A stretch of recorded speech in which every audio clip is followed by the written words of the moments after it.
another area as a mom that I had to deal with. I had to deal with the lies and deceptions of what was going on in my own marriage. See, I was so involved in helping my friend Mildred that I didn't have to look at the abuse that I had been sustaining. And we never really talked about my abuses issues because hers were so more monumental than mine.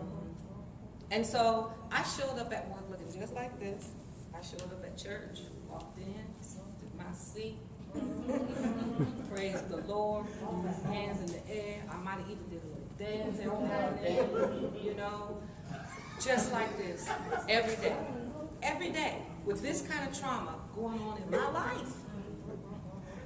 And so that's why we're having this conversation, because you don't know what that praise is all about. That standing beside you. You just don't know what the cost of her praise is about.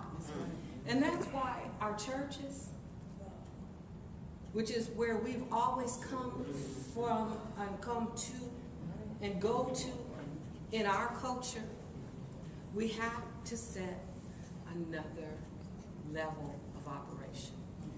We have to have some responses. And so I thank all of you for being here. I thank Reverend Dr. Castile, this man of God.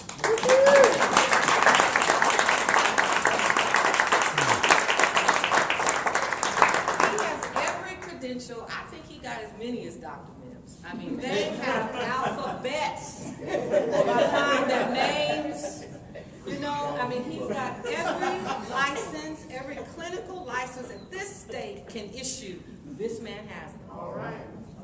He's a man of God. He's a pastor of a church. Yes. He's here in our community.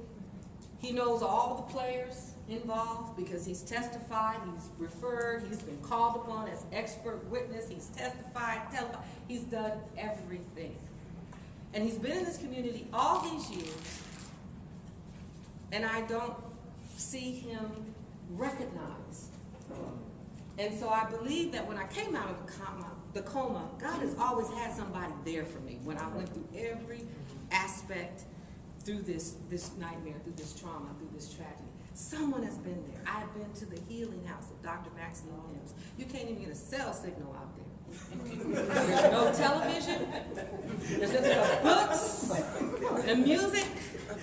A big old huge long ivory real ceramic tub. It's not even plastic that we used to sit in. You have to hold on to get out of it. There's a sauna.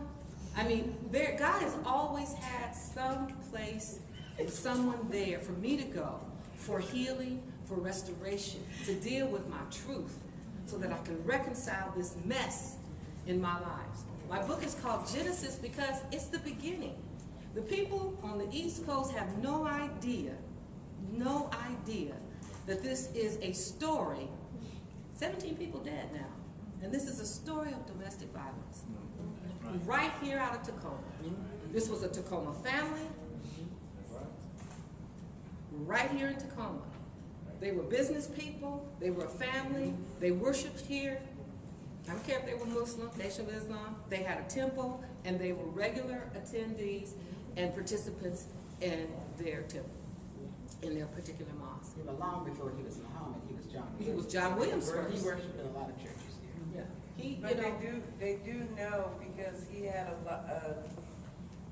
a strong presence in New Jersey, and a lot of people that I know knew him. Well, they know him and what he was, but they don't know the family side.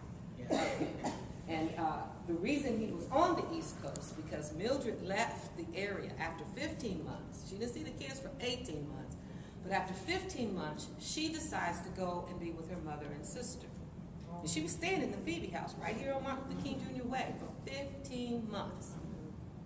And so she goes back there. John, when they finally find the children, Mildred is on the East Coast living with her family. They called the Phoebe house, which is where I was still working, and called the Phoebe house because John was trying to get DSHS. He was trying to get services up there in Bellingham. And if you guys remember the story, you remember when the the case came out here, ATG flew out here, and they sawed off the tree trunk out of Robert Holmes' backyard. Robert Holmes, another man in the community, a boxing coach and car mechanic, was on the board of directors at Al Davies Boys and Girls Club. Y'all know Robert Holmes? Yeah. John stayed with Robert. They were very good friends. But he had target practice in Holmes' backyard. So that's how the investigation, and that's when we all saw John on the news, and we see the ATG people and all the FBI descending on Tacoma, sawing down a tree trunk. And they did find the Bushmaster bullets in the tree trunk. And then we see the team go up to Bellingham, which is the last city in Tacoma before you get to Vancouver, Canada, in Washington. Yes, I meant to go Washington. And but it's up there by the border. So all he had to do was step to the border with his 3 kids. And, you know, he could elude being caught here in the United States.